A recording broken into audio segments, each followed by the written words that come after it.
Sahaviryam karavamahai tejasvinavadhitamastu ma vidvishavahai. Om Shanti Shanti Shanti.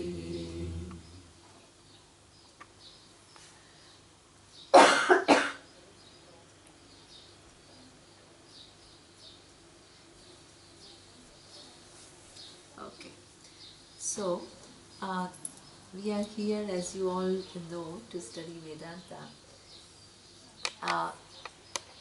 What does the word Vedanta mean to you?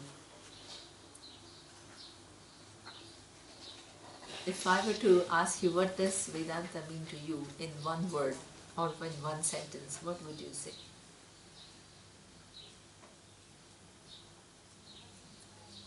The answer to all my questions. Wonderful. Yeah. So it's exactly. So the word Vedanta itself comes from what we say Vedanta. Vedanta means Veda is a body of knowledge, and what appears at the end portion of the Veda, physically, what appears at the end portion of the Veda is called Vedanta. Okay? So now the question is, why is a text divided into the first portion and the second portion? When you read a book of mathematics, is it divided like first portion and this last portion?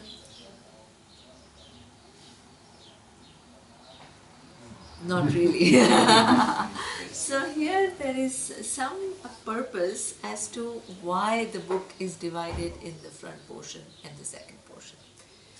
The topic is different, right? In the first portion, which is called Karma Kanda, the topic is the topic is what we say. Everything is with reference to what we human beings are looking for. The entire Veda is a body of knowledge with reference to what we are looking for and what we can't get by ourselves. If what you are looking for you can get yourself by your own intellect, you don't need Vedas. But if there are certain things which you can't figure it out yourself, then body of knowledge which helps you to figure out is useful, right? Because it contributes to your understanding and getting things that you want in life. So the first portion of the Veda, which is Karma Kanda, is basically talking about human pursuit. So if I ask you, what are you looking for in life? So unless you come to Vedanta class, if I just ask person in the normal, the street, what are you looking for in life? They are all certainly looking for something. So what do you think they will tell me? A normal person just, what is he or she looking for in life? Success. Okay. Success, good relationships, many of them, we don't like to say it, but they want to, as Surya says, this business school boys and girls, they unabashedly say we want to be millionaire, right? I mean, that's also a dream of so many people, right? So that means these are the pursuits that human beings have. Then the success is very often defined as, having a nice house, having a nice car. I mean, this is what the whole definition of success is for most of the people. So what Vedas do in the first portion is not to condemn these pursuits as useless, not to say that they are superficial or they are material. They actually help you in those pursuits. Because as I told you, we are so used to dividing the world, and the whole vision of Veda is what one whole which includes everything. So the minute you try to eliminate certain things, you are not in touch with realities. So Veda totally recognizes and validates your pursuit of what we call artha and kama. Artha is all different forms of security that we are searching for. Security through relationships, as who said? Gabi said.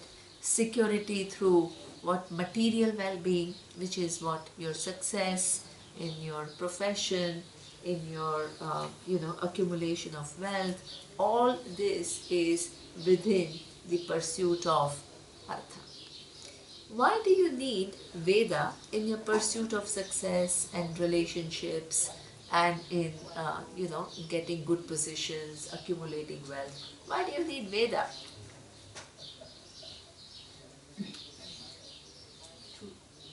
To know the rules. Wonderful. That's lovely. Right? Wonderful. That's a very nice way of saying it. We all, it's within this world, how many people have even heard the word Veda? Not many. Okay, and they are all pursuing, the good job, good education, wealth accumulation, and all that, right? And they are not taking help from the Vedas in those pursuits, right? But they are still doing well. They can become millionaires without ever hearing the word Veda. So what is the value added of Veda? How can it help you in this pursuit? And as Yuta very rightly defined, it makes us understand the nature of the universe and what the rules of the game within which you can pursue your wealth. It's not excluded. The rules of the game in relationships, which if without those rules, if you try to pursue, you may be successful in the short term, but in the long term, there will be some loss. So what is the rule of the game in terms of your pursuit of success, for example? What is the rule of the game in your accumulation of wealth?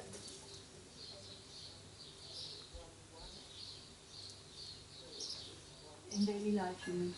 Yeah, or in your relationships. Not to cheat another person. Excellent. Right? The rule of the game is you can go ahead with your ambition. It's not bad. Please take out these things that becoming successful, if you're a big corporate leader and all, it is you're doing something wrong. There is nothing wrong. World needs people who are bright, who are entrepreneurs, who are going to provide services, products. This is how the world is. But the rule of the game, if you forget, then in the pursuit of your wealth, as Sahajo says, that if you start cheating others, then in the short run, it may seem as though you're getting away with it. If you're not caught by anybody or you don't go to jail, then it seems that, or sometimes we make rules which are themselves not appropriate, but at the same time we legalize them. So then it becomes what? Legal. So you don't need to worry about it. But at the same time, more fundamental than human created laws are certain laws within which we operate. And those laws are infallible. And if you disregard those laws, you will be the loser. This is the value addition of Veda. So that means it sets the rule of the game within which your pursuit has to be what? Directed. So what is wrong in cheating others? So what? If I can get away, if I don't get caught, and if I can get some money, why should I even try to follow the rules?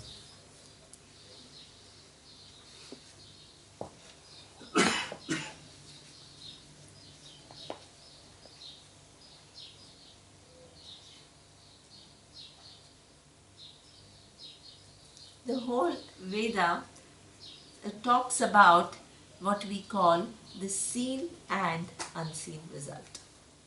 What is the seen result? Every time, so according to the whole vision of the Veda, values or ethical values are not something which are taught by either a teacher or religion or your parents. It is something which is a law. A law means is as real as laws of gravity. Whether you know it or not, laws of gravity operate. And if you don't align your mind to the laws of gravity and you say, okay, I don't care because I don't see any law like that, and if you walk out here, what will happen? You fall. You fall. While saying that I don't see the laws of gravity will apply and then you will fall. So laws of dharma are like that. Laws of dharma is something which is not an external, it is not coming as an external kind of a teaching. It is something which is there as a law, which governs the interactions of every human being. If there is a law and if you don't know the presence of the law, then are you liable? Are you liable? It's like Liable means are you accountable?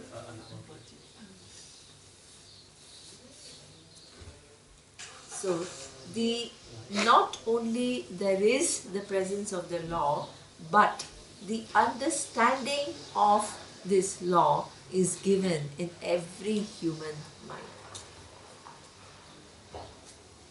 Every human mind comes with the understanding of the fact that I don't want to be cheated from a small boy, and also the little small boy knows that others don't want to be cheated.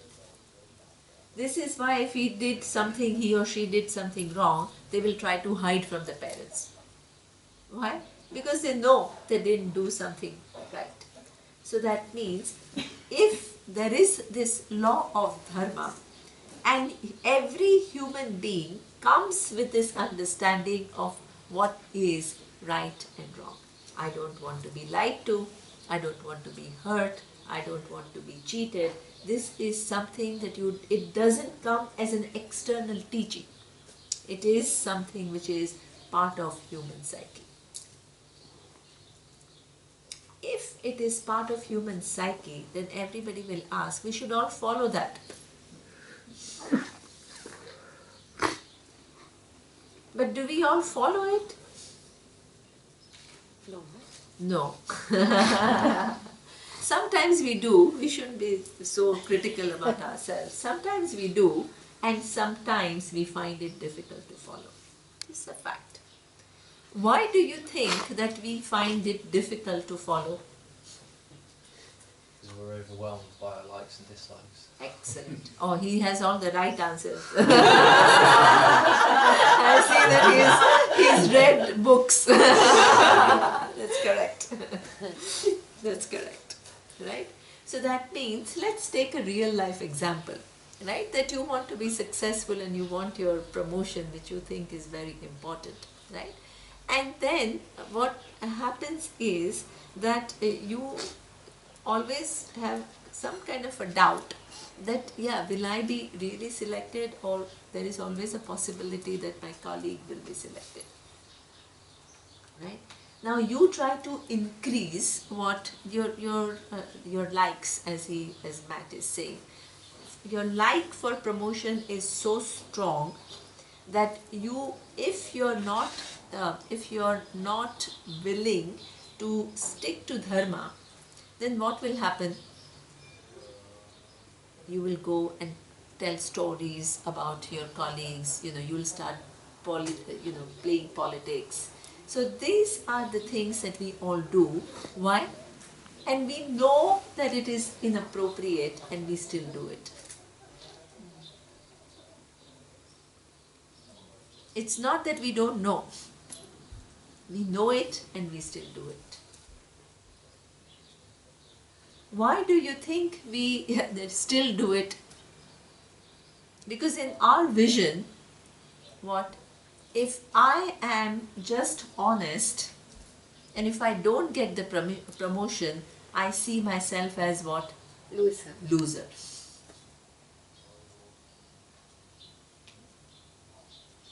As long as in your own understanding, by following dharma, you will be a loser in your understanding, time will come very fast that you will sacrifice what you know to be wrong thing. So that means if the rules of the game, if Vedas have to communicate to you, if it just keeps telling you that do this, do that, you already know it. You already know that this is not the right thing to do and you've still done it. One more time telling is not going to make any difference. Something that you already know, and if I keep telling you, what will happen? You'll get bored, you'll go to sleep, or you'll just shut off. So therefore, if Vedas have to show you the rules of the game and they just tell you that you should not lie, you should not cheat, it will be useless because you cheat in spite of knowing the fact that I should not cheat.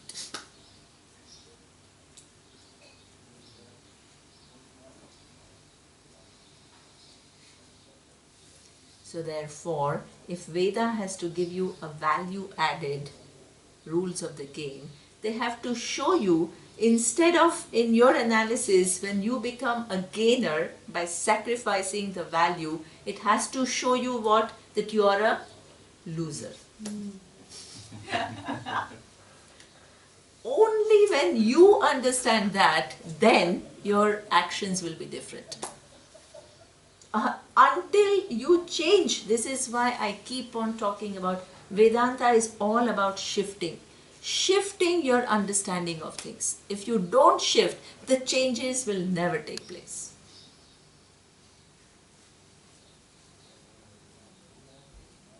So therefore, instead of telling you one more time that you should not cheat, it tells you what is your loss if you cheat. The loss is defined in terms of two results. Seen result and unseen result. Drishta phalam and adrishta phalam. I know some of you are not comfortable when I speak Sanskrit, but really this whole source of knowledge is Sanskrit. And you can't totally eliminate the language. You have to give it its due importance. But obviously, I will every time translate the words, and if you don't retain the words, don't worry, but they do come from Shastra, and you have to honor that.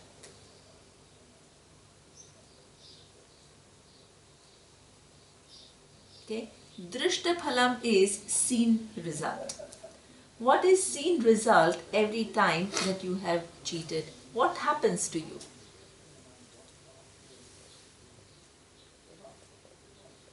Guilt, probably. Exactly. The first, it is a response from the universe because you've gone against the laws. The laws belong to the universe. The feedback about the nature of your action also comes from the universe, whether you like it or you don't like it.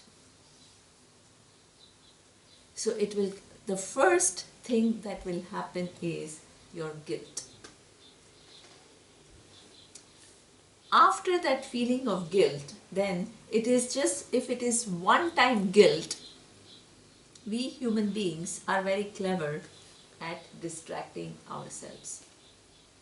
One-time guilt means I can always switch on the TV, I can go for a coffee with my friend, I can go for a movie. What happens? I divert my mind. When I divert my mind, I try to get rid of this feeling of guilt because it's not comfortable for me. But if it was as easy as that I just divert and the mind gets diverted and I forget about the guilt, it would be easy. But it is not that easy. That guilt in some ways haunts you. The guilt becomes fear also. Today I am not caught, but what if I am caught 5 years from now? Nobody knows. So every time you go against the values, there is a cost. There is a cost for you.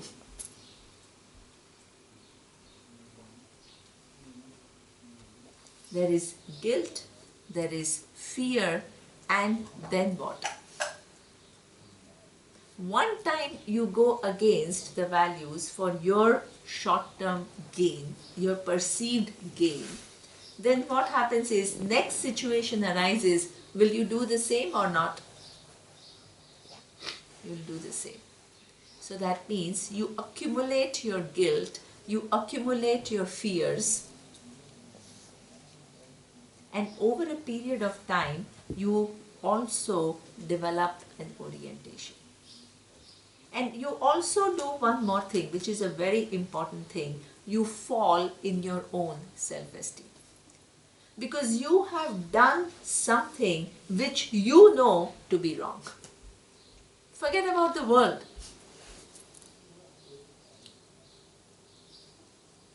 And when you fall in your self-esteem, this message that I was talking about yesterday, I'm not okay, it takes many, many different forms, but it haunts you. But isn't there also a possibility that I can become proud that I did it and got away with it? So that is a compensation. The fears that are there, but I can't handle the fear, so I have to kind of show to the world that I am what, and also have to convince myself. This is how we play tricks with the world. How is it, there are cultures like in Tibet, for instance, where there is no guilt. They don't have guilt. They don't feel guilt. There is no word for guilt. There is no. And I saw once His Holiness the Dalai Lama was discussing with this group of scientists and saying, they were talking about guilt, and then he was like really surprised, and he said, "What is that? What is guilt?" Because he haven't exposed it. So my understanding, and there are a lot of examples, like in the younger history in Germany, for instance, when we had the Nazi time, there were people actually without, having this intellectual knowledge of the Veda, they still opposed the existing system and did something against it by saving lives instead of delivering it to the authorities and things like that. So there is this kind of spirituality, how I call it, which is deeper than the level of, am I successful in this situation? Am I not successful? Am I feeling guilty or not feeling guilty? There is a deeper rooted ground of their kind of, and foundation of their behavior. Where does this come from? See, that's exactly what I'm saying, that it is, you don't need the Vedas, right? So without, this is what we call the intelligence. Okay? It is not that only if you're exposed to the Vedas, then you will follow Dharma. It's true. What Vedas says is that if you don't follow Dharma, what is the cost? Makes you aware of that fact. Because there are some people, even without thinking about it, their psyche, as I told you, understands what is right and they naturally do it. But there are others, there are so many others who don't follow the psyche because they get what that understanding of the world is little different from what is the reality. So what Veda makes you see is the fact that if you choose to disregard this understanding that is given to you, there is a cost. There is a cost to yourself. Just analyze it. A deeper cost. At the deeper cost. Yeah. Deeper costs. So the deeper cost is then you fall in your own self-esteem. Then over a period of time, what happens is you develop a certain orientation about life. In fact, when you know that you can go against what you know to be right, in your vision, how long it will take for others also to go against what they think they are right, what they think is right. If you can do it, others can also do it. If in your vision this is the reality, then how would you be when you interact with somebody? Suspicious, right? Because I can do something wrong and others can also do. I can say something bad about my colleague can also say something bad about me. It's always a possibility. Whether that person actually says it or not, what based on your own behavior, you have what extended that behavior to somebody else. So you get suspicious. So you get suspicious. So these are the costs. If you do it naturally, there is no problem. But for those who don't do it, the Vedas analyzes it. For me, it's a question. Sorry to intervene Yeah. another time, but for me, the question is the Vedas. They got their knowledge somehow, and and they scripted it. There are the Upanishad, and there are and the question is, aren't we able today to get this knowledge also from the sources where the Vedas get this knowledge from? So that's why I see we are looking into the already there is Veda, a body of knowledge, which has very highly analytical way of looking at the things. So instead of reinventing everything, we look into the Vedas and we learn from that. We learn from that. Yeah. And maybe go beyond that even, so develop it. So maybe that's true. If that's possible. But if that's possible. But there is this body of knowledge which is giving clarity, right? Yeah. So instead of looking for some other sources, let's use this set of books and see what they have to say and at least re-understand the world better. Without giving it a chance, if we think that there is some other source, that way you go to that source and you said, yeah, maybe there is some other source, you don't get anywhere. So give some time to what it has to say and try to follow what it has to say. And you'll discover amazing things. Right? So this is the cost of going against the laws. Once you begin to understand that, you don't cheat, not because you have to oblige to one religion, to your parents, to the society. It becomes a choice which is what made for your own well-being. Because you want to have a psyche which is free from guilt, free from fear, free from reactions, free from suspicion, free from distrust.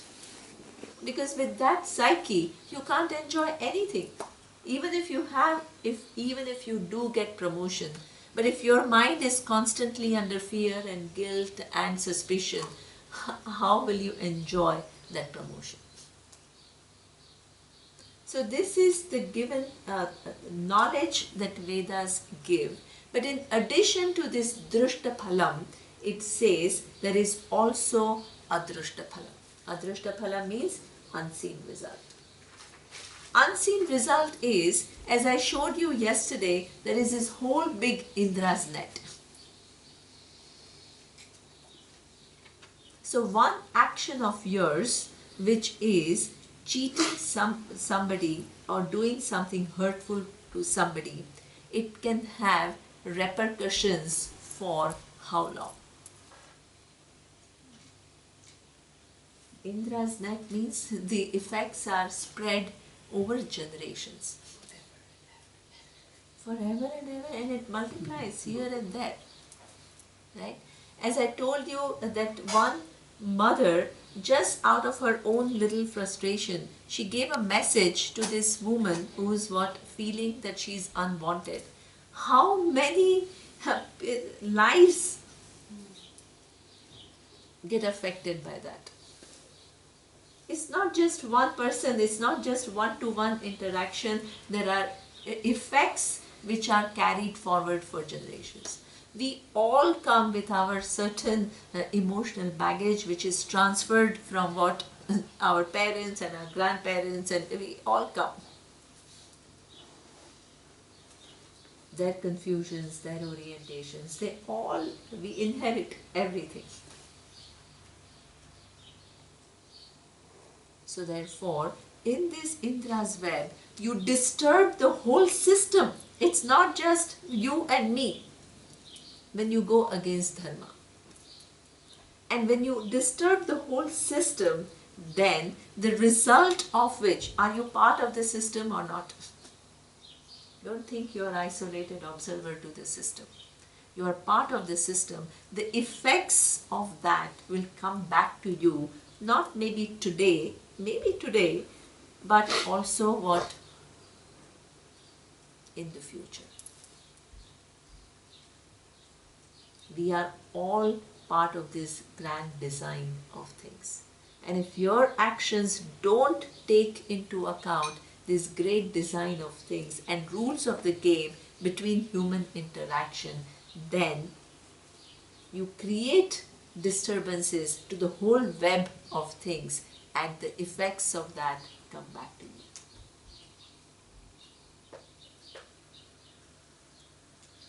If you do understand that there are both seen results and unseen result means when something happens to you and you can't correlate, and if you can't pinpoint that this is what I must have done in order for this result to come to me, that is what is called by definition unseen result.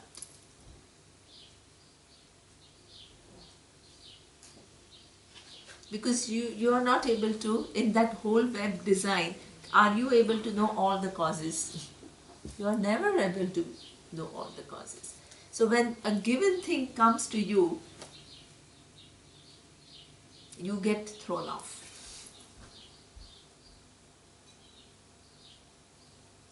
You get thrown off, and then you further tell yourself, which is a wrong information, that the world is not fair. So how you keep on building on a psyche, on one false understanding over the other, and this is how we make our personality, which is a complex personality. So Veda helps you in that thing of, makes you see the cost. So go ahead and pursue your securities, but not at the cost of dharma. Puts your pursuit of security in perspective. Lovely. You can go ahead.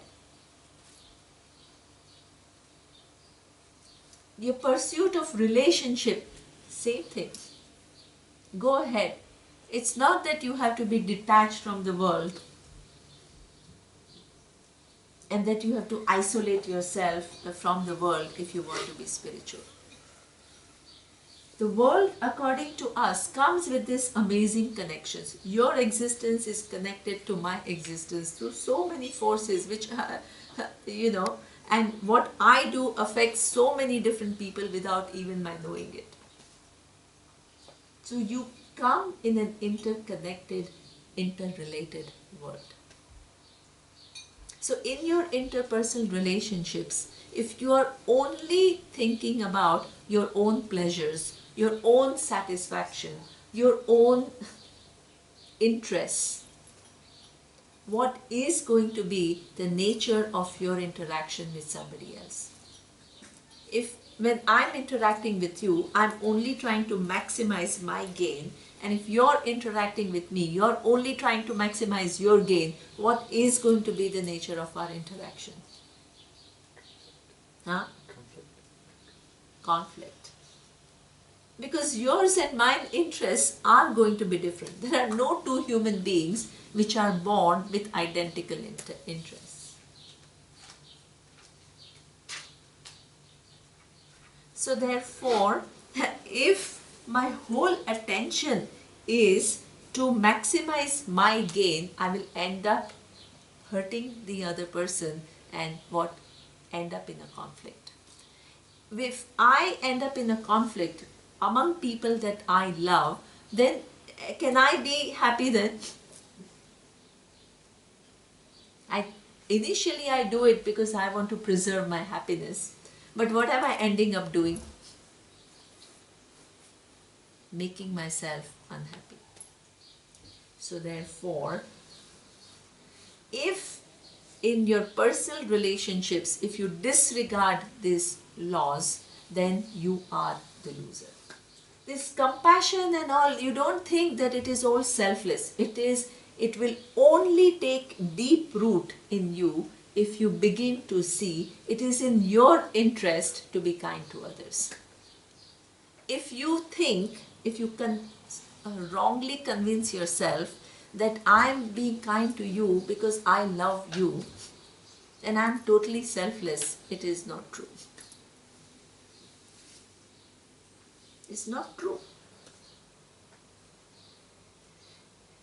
The reality is, if I'm kind to you, I'm helping myself too. Because we are part of this whole system.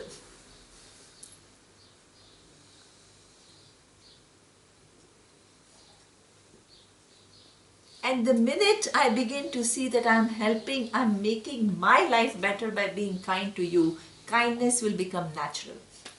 You don't need to attend workshops to be kind.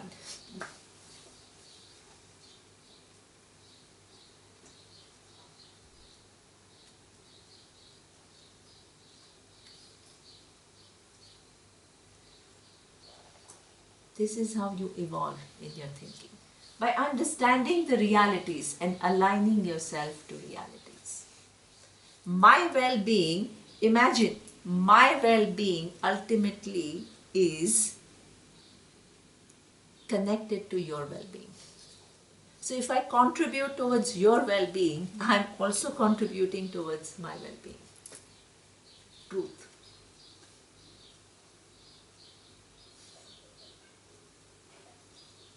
And the minute you operate from that, life becomes natural. It becomes a flow, effortless flow. But until it becomes effortless, I perceive it that way, that it really needs a hard inner work to examine what is mine, what is the other, did I really see it, and if I don't know and act, so I have to stop. It's really on Exactly. many levels, Yeah. I have to really work hard on myself. That's true. Because as I told you that yesterday, so many understandings of things that we have which are not in keeping with reality. When they are not in keeping with reality, but at the same time they are deeply entrenched, that becomes reality for us. So when somebody shows you the reality, there is a resistance. You don't want to accept it because it doesn't kind of agree with your created worldview. That's why it requires a lot of, as I showed you, abhyasa. To constantly examine, are my understanding of things more accurate, or what this body of knowledge, what it is saying is more accurate.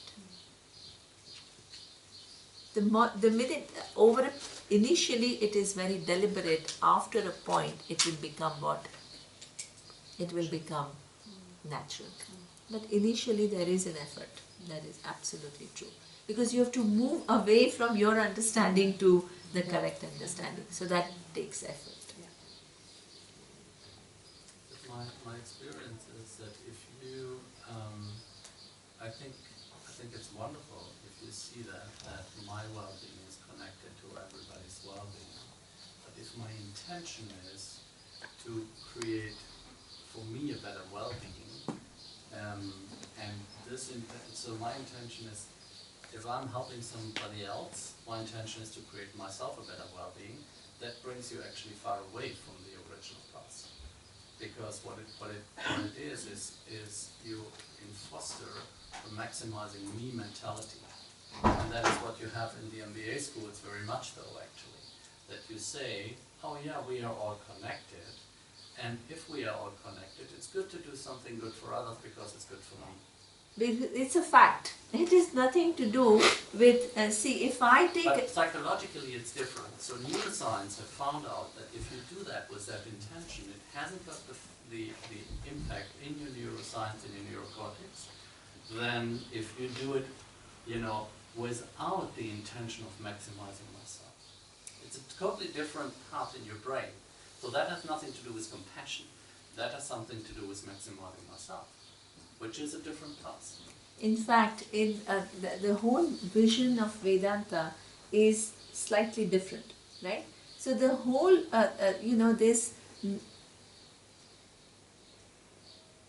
it moves away from this very common thinking of, self-finding, selfless activities to understanding the understanding of the fact that anything in this universe is done by you because it is pleasing to you. This is the reality. So that means there is a sentence of Upanishads. Just listen to it and give it a thought. Right now we can't sit and argue about so many things. But just try to, this is another way of looking at the world. And just listen to it without trying to resist it and give it a thought, and we can enter into a discussion at a later point, because I can't convince you of everything right now. Okay? The thing is that there is a statement which is made, and that is Atmanastu kamaya sarvam priyam bhavati. This is the truth. That anything that is loved by me in this world is not for that thing's sake, it is for my sake. It says that you love your husband not because your husband's sake, but because what? The husband evokes the pleased self in you. As long as the husband evokes pleased self in you, he is an object of your love. The minute the husband stops to evoke the pleased self in you, it ends in divorce. There is nothing selfless about it.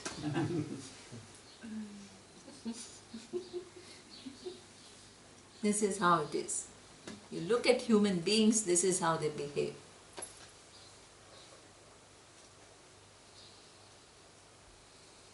You love your children because they please you. You love anything in this universe because it pleases you. Your ultimate thing is, it pleases you. This is how it is. But what is interesting is, does it then mean that everybody is selfish? It doesn't mean everybody is selfish, because what pleases you can be very different. Either your focus is only on what? Me and my desires to be filled, or what pleases me is your well-being.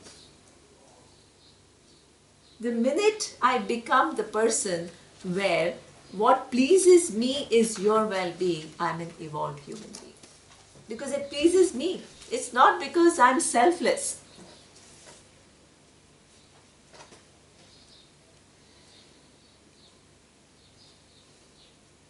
If I can do something which can help, which can contribute towards somebody's well-being, it pleases me. When it pleases me, when I have to do it, will I do it with a grudge? Will I do it with this whole big sense of effort? I will do it. The only when it is connected to my well-being, it will become spontaneous. It will become effortless, it will become.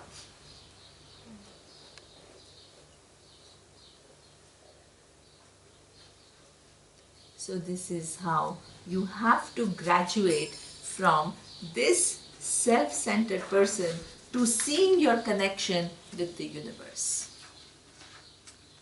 That is an expansion. That expansion is based on realities. So these are the rules of the game in what artha, what pursuit of success, pursuit of relationships. If you disregard this, then you live as an isolated person who is always dissatisfied.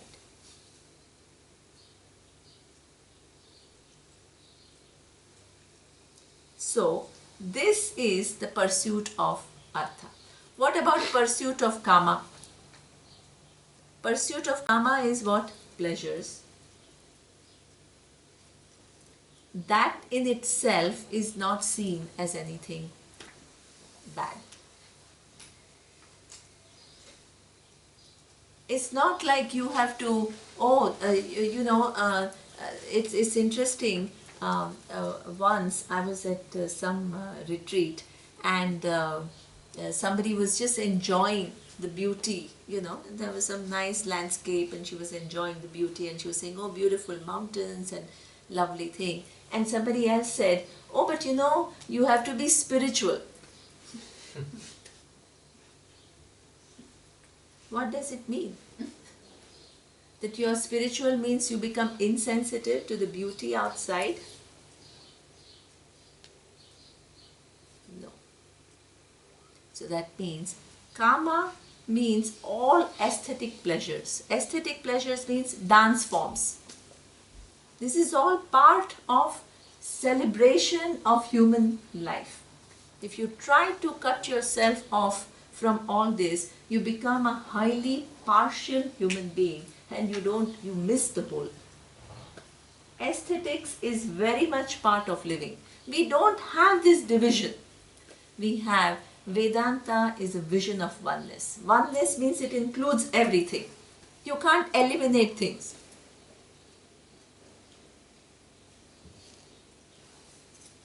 Okay, so that means any form of dance, in form of music, entertainment, all that is something which is pursuit of kama.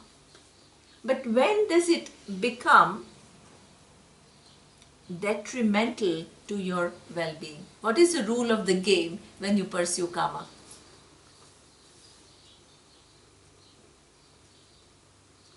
That you don't harm other people. Absolutely.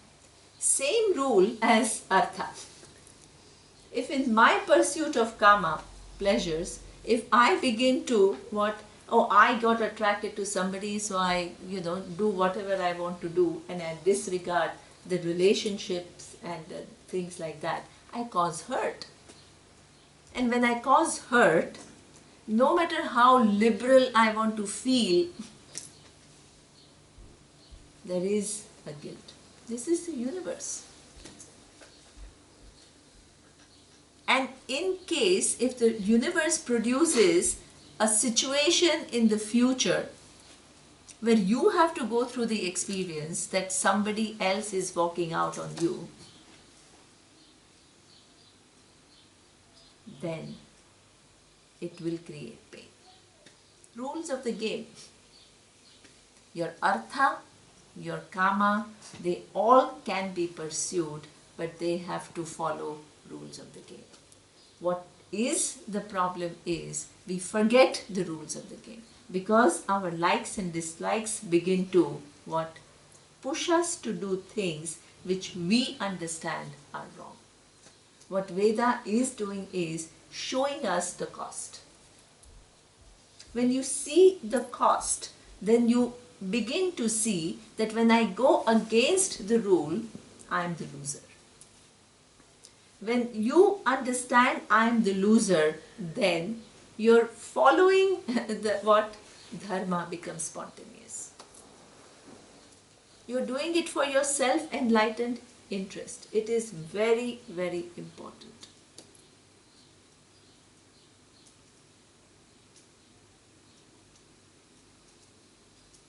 So this is the artha, kama and dharma. These are the topic of karma kanda. In addition to these rules of the game, which is dharma, it also gives you, it actually helps you. It gives you certain specific prayers and rituals to accomplish certain things that you know, if you want to get a good job, you only can do what? You can study, you can work hard, you can acquire skills. These are the things that you can do. But in addition to that, there are so many unknown variables. So in order to counter that, it gives you some specific prayers to get it. So it helps you in your pursuit of artha and kama through bringing in dharma. Dharma is a very important foundation. If you miss dharma in your pursuit of artha and kama, artha is security, kama is pleasure. If you lose the sight of dharma, then it becomes counterproductive. But if you keep dharma in mind, then it nurtures you.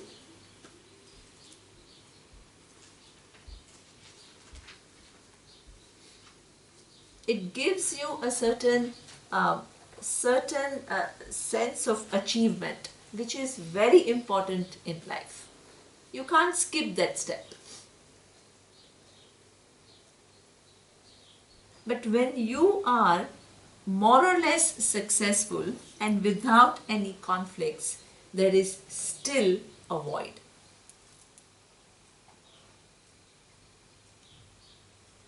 That void doesn't go. In fact, that void will begin to show up what?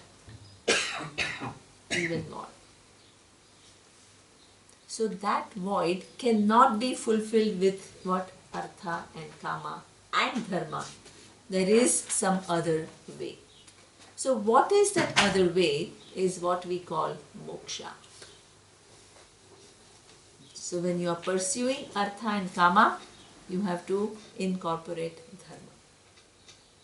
But even when you incorporate dharma and do everything right, there is still this human search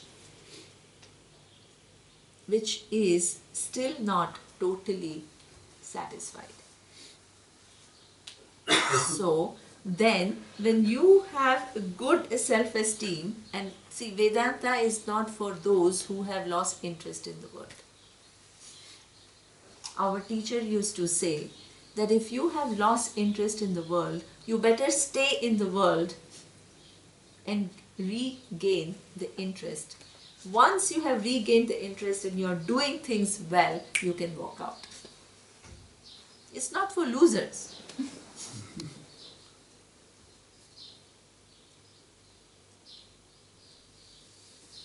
So this is where this whole pursuit of moksha is not for those who have become disenchanted with the world, who are critical about the world,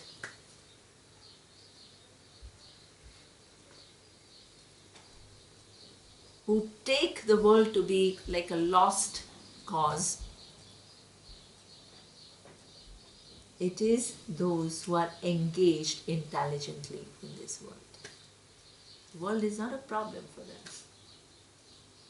But they want to know something more than the eyes can meet about the world. Brilliant. Vedanta.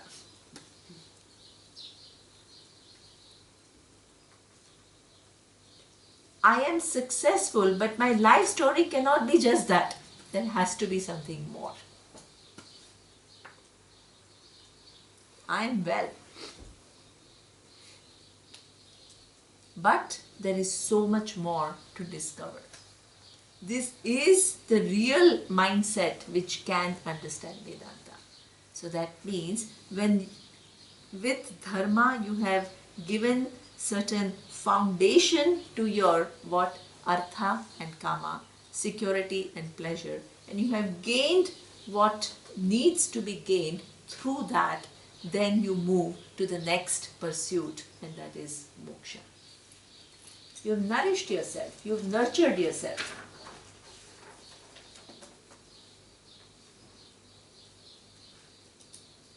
So hold.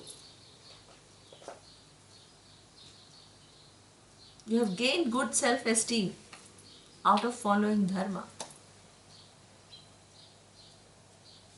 Then your human psyche is ready for the last question which needs to be answered before your life is fulfilled. And those are questions like, why am I here? In this countless flow of time, I appear here on this earth for 80 years. What am I supposed to do here? Is the whole responsibility of fixing the world lies on my shoulder? The world did not ran for billions of years without my presence. Which is a bigger ego? Tell me. You think that you are very spiritual. All convoluted.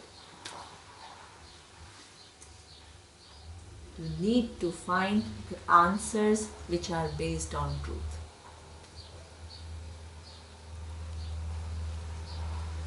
So that is what is the whole search for moksha. A very much bigger question. Is life only about, just having a good job, good family, good car, good house, or there is something more to life than what the eyes can meet? There are some mysteries which need to be solved about existence. The existential mysteries include 3 different parts. One is, who am I? The second, is my understanding of myself as who I am, is it accurate?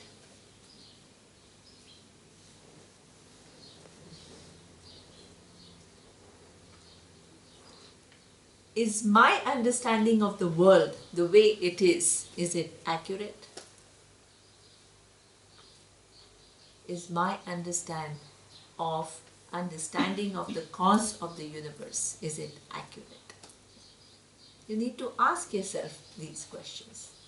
And the whole inquiry takes place, which is not part of the Karma Kanda, it is part of what?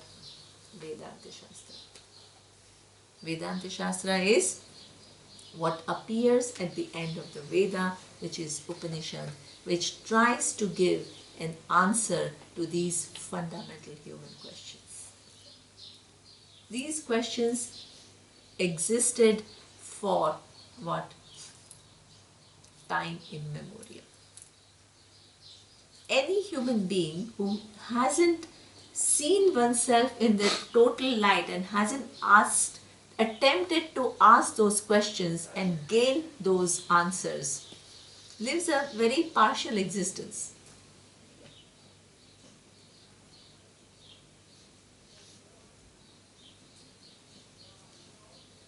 And once you begin to ask those questions and begin to answer those questions, in answering those questions, your ultimate fulfillment lies.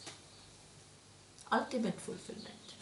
Because you will discover the nature of I to be so much more than what you ever imagined. What you ever imagined. So this is what we call the pursuit of moksha. Pursuit of moksha is pursuit of freedom. Freedom centered on what? Freedom centered on I. Okay, so now this whole freedom centered on I, which is the topic of Vedanta, Moksha Shastra. makes you see yourself in a different light altogether.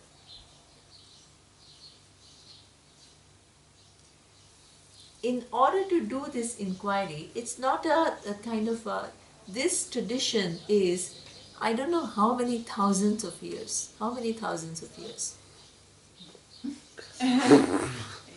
It's another, if you use the Western way of calculating, then it's what, 8,000? Yeah.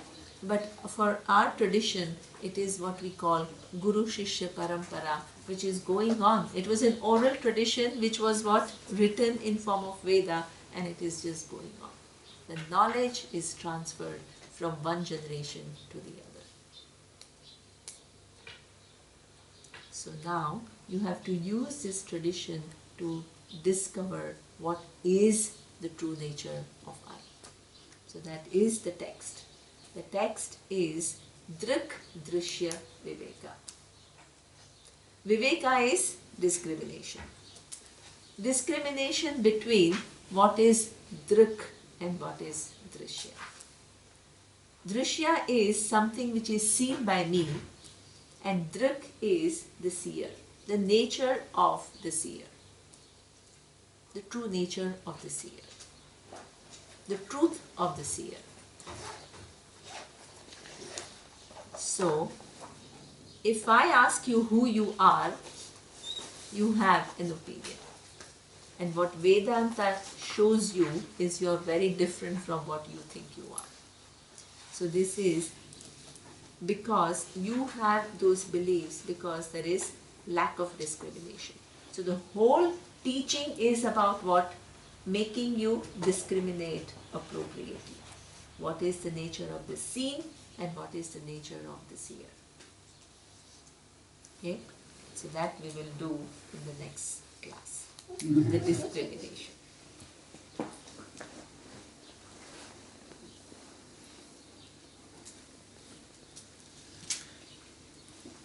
Om Purnamadav Purnamidam Purnat Purnamudachyate Purnasya Purnamadaya Purnamevavashishyate.